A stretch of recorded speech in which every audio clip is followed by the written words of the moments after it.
You ask Tiger to solve. This deals with linear equations with one unknown. The final result is x equals -4/3. Let's solve it step by step. Simplify the expression. Expand the parentheses. Simplify the arithmetic. Swap sides.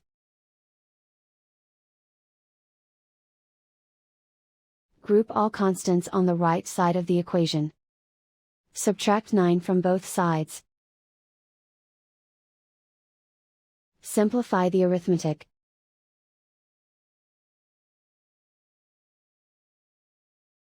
Isolate the x. Divide both sides by 3. Simplify the fraction. And so the final result is x equals -4/3.